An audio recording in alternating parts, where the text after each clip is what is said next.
Hello, everybody, and welcome to the Creative Kindergarten Podcast. My name is Amanda, and I am an early childhood educator in a full-day kindergarten classroom in Ontario, Canada. And this week's episode is going to be about our free choice centers.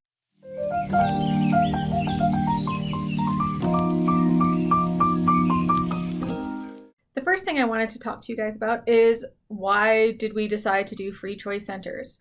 So at our school, there's 4 kindergarten classes, and all 4 classes do free choice centers as far as I know. If I've never really been in a classroom, or I've never been in a classroom that doesn't have free choice centers. So free choice centers for us is that we set up our classroom, our centers. So literacy centers are in the morning and math centers are in the afternoon, and there'll be 5 tables set up, a small world table, a sensory bin, a fine motor table, usually the dramatic play center, and usually some building centers at the carpet. All those centers will be open for free choice. So students can self-regulate and travel within all those centers on their own. We don't tell them when they need to change centers or what centers that they need to do. We can try to help them make some good self-regulating choices. So if we notice that a student has been at a particular center for a very long time, we might suggest, hey, you need to give somebody else a turn. Could you please go to another center? Or say, hey, let's do 5 more minutes at this center and then we're going to pick something else so that others can have a turn with, let's say it's usually like the Lego or the sensory bin where they have a little bit more hard time regulating themselves through. So we chose free choice centers because that's just a much better way to run our classroom, to be honest. I don't want to constantly be putting on a timer. I don't want to constantly be asking kids to move. Some kids take longer to complete activities than other kids. It's just all about what they want to do, what's best for them, and teaching them how to make good choices so that they can be successful. So it's not just even about kindergarten. So when they move on to the older grades, they know how to regulate themselves and know how to spend their time wisely throughout their day. So if they know they really want to get to an activity, they better make sure that they're going to visit all those tables so that they can get through all the activities that they want to do in that morning or in that afternoon. So free choice centers for us just has worked amazingly well. It's never really been a problem. Students learn very quickly how to regulate themselves through centers. Sometimes at the beginning of the year, we do have to help them a little bit. So sometimes that might just look like a child is just standing in the middle of the room and they can get overwhelmed by so much choice. So I want to go to the sensory bin. I want to go to the Lego table. I want to go do this coloring page, but they just don't even know where to start. So at that point, a teacher might step in and just help them go to a center and help them make that choice. Or sometimes the kids don't really know what to do at a center, or they don't are not really drawn to any of the centers. So at that point, a teacher also might step in and just help them find a center that's best suited for them. Or they get stuck because there's a center they really want to go to, but it's full.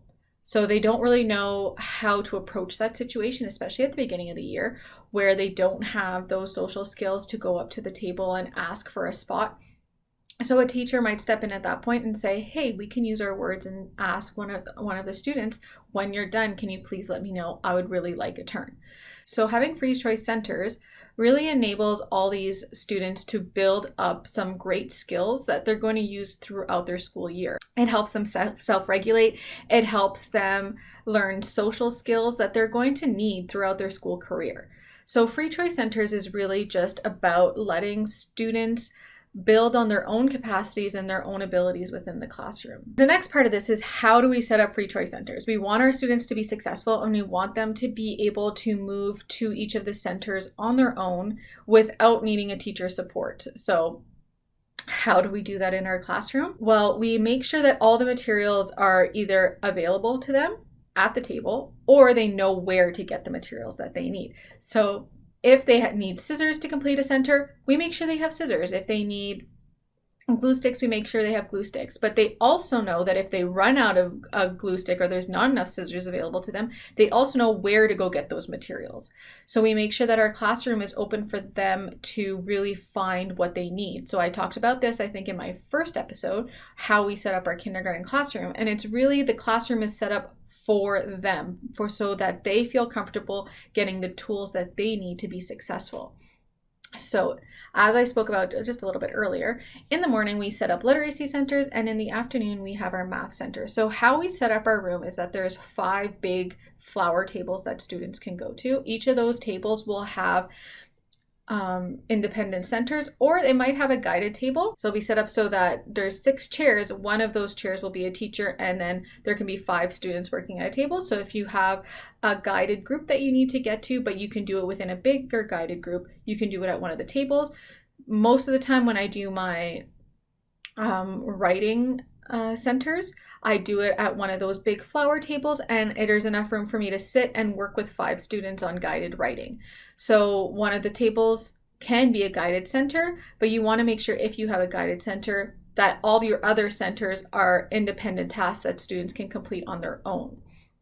And of course, as the year goes on, it gets a lot easier for the students to complete those centers on their own, so that you can have paint out, you can have cutting activities out without needing teacher support. And I find that gets a lot easier in the second half of the school year. In the first half of the school year, if there's a guided table, we usually don't have a messier center or something that needs more support to complete.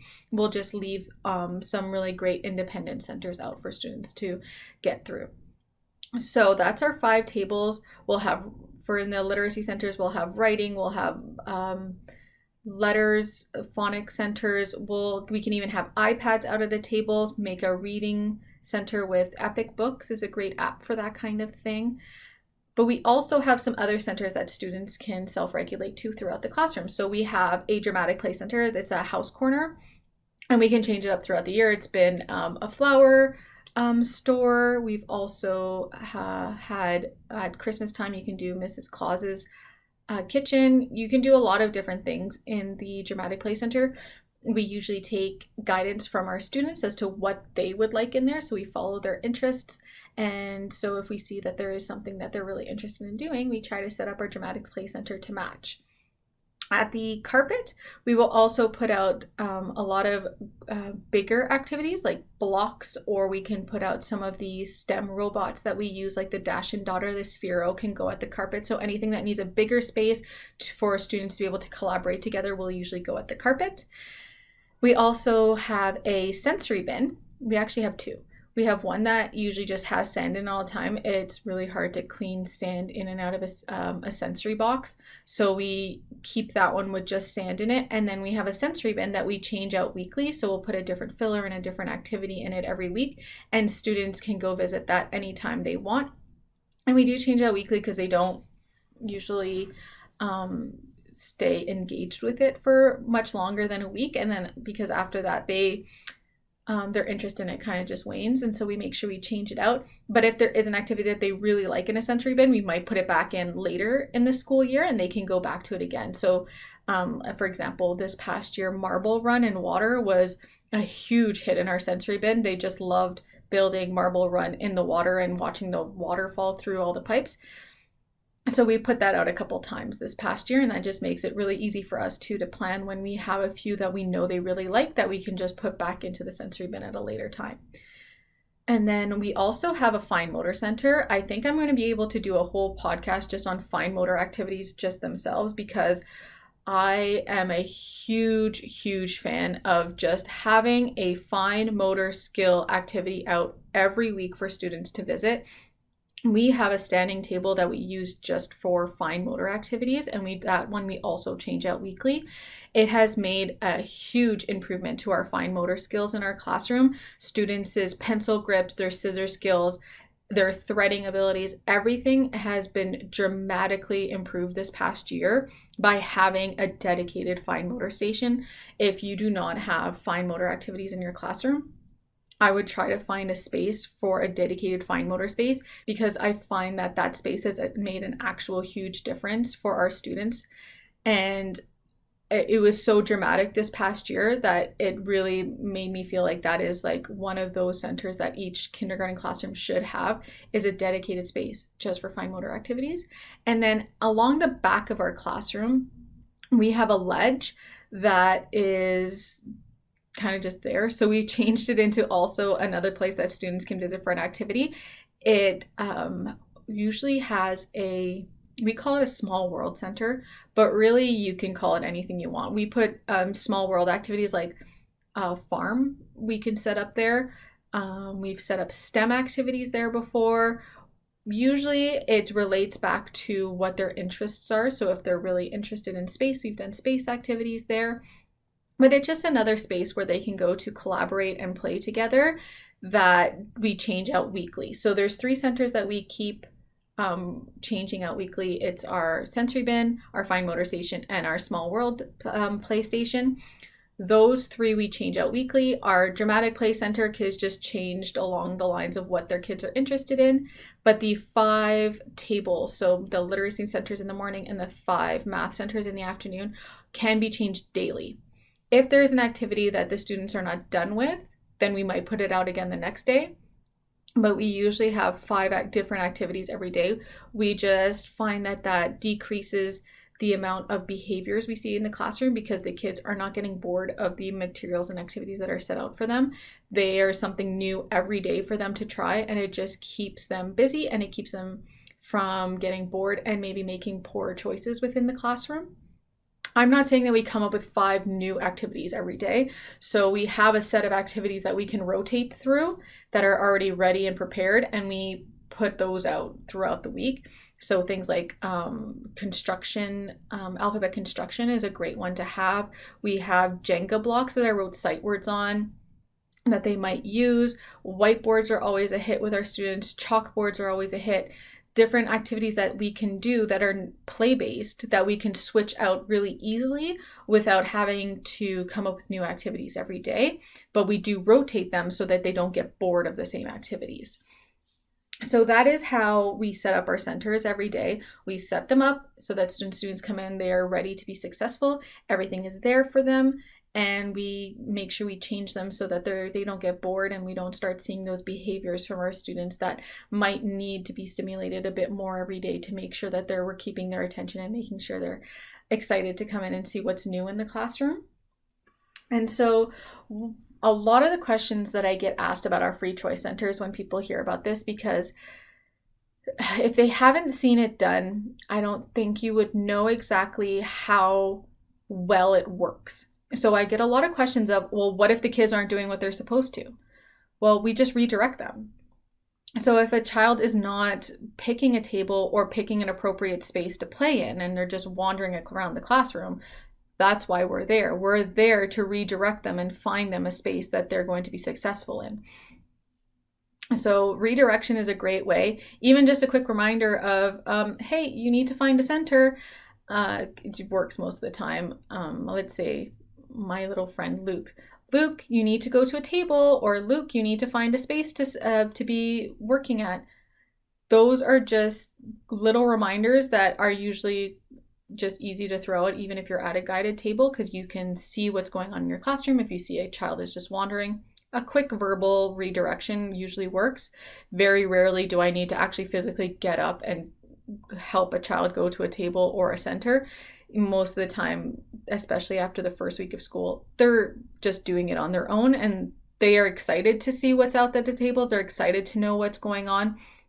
So it doesn't take a lot of work to get them moving through the classroom. Another thing I wanted to talk about is when free choice just doesn't work. There are some students where free choice is just not what is best for them. So they might need more direction, more structure in their day than free choice allows. And for these students, we have a few different strategies that have worked for us throughout the school years that I've been working. So for instance, I know a lot of people who work with students with autism know about work bins. So what we do is we have a particular space where a student who needs it will work. So they have a bin of activities that they need to do, and then they have a bin for their finished activity. So what they will do is they'll move the activity from their work bin do the activity and then move it to the finish bin. And then once they're finished their work bin, then they know they've finished their activities for the day, and then there'll probably be something else they have to go do.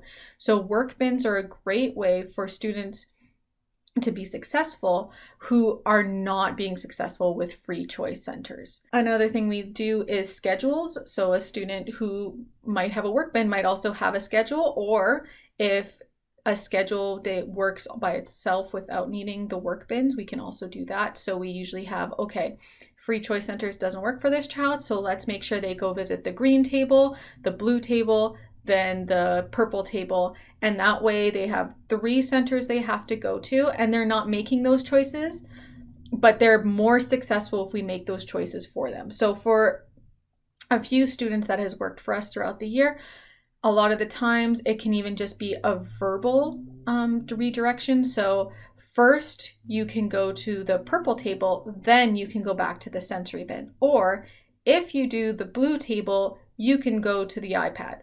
So things like that, where you're helping them get through those centers and making sure that they're successful, while also telling them where to go, because free choice is just not an option for them. And so another thing that has also worked, because I've heard this one a lot. What if they just don't want to leave a center? What if they're always going to the sensory bin, or they're always going to Lego, or they're always just doing one activity? How can I get them to go visit other centers that they need to go visit? So this one is an easy one. It happens every year. There's always those kids that don't want to leave the sensory bin, though, don't want to leave the Lego table. So really, it can be a timer. So we have an iPad and I put a timer on, and it's a visual thing. So I put, you have 5 minutes left here, and then we need to go to a different activity. You need to give somebody else a turn because there is limited space at these tables and at the sensory bins. So they need to make sure that they're letting other kids have a turn. So I'll just put a timer on. It's like 5 minutes, then we have to go find another center. And sometimes they need a little bit of help once that 5 minutes is up. But having those rules in place and that structure is also really helpful for students. Or you can even do, if you know that they really want to go to the sensory bin, and then once they're at the sensory bin, it's going to be a really hard time getting them to come back away from the sensory bin. What we can do is you have to do 2 tables, then you can go to the sensory bin.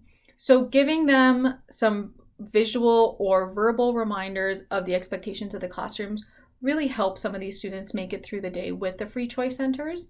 And it has been really successful for us throughout the school year. As the year goes on, it gets even better and better, to the point that you really don't need to be directing students at all. They know the expectation, they're able to regulate themselves, and they can be successful without any teacher support. So that was free choice centers in our kindergarten classroom. Let me know, do you do free choice centers? Does that not work for you? Do you do timed rotation? What is the best thing that works for your classroom? I'd love for you to let me know. Or if you have any questions, make sure you contact me. You can find me on my blog. It's creativekindergartenblog.com, or on Instagram, it's Creative Kindergarten Blog on TPT. Or you can even find me on Facebook. I'm Creative Kindergarten on Facebook, and I'll make sure that all those links and everything like that is in the show notes so that you can easily find me. Please make sure you reach out if you ever have any questions or any topics you'd like me to cover on this podcast. I'd love to get any ideas, answer any questions you have. And so thank you so much for joining me this week. And next week, I am going to be sharing with you, let me take a look, my top 5 apps for kindergarten. So we have 6 iPads in our kindergarten classroom, and we love to use them for different centers and activities. So I want to share with you some of the great apps that I've found that are great for inquiry, for reading, for math, for all those things, and that are just a fantastic way to use technology in the classroom with a purpose, and making sure our students are using those iPads appropriately. And so I will see you guys next week.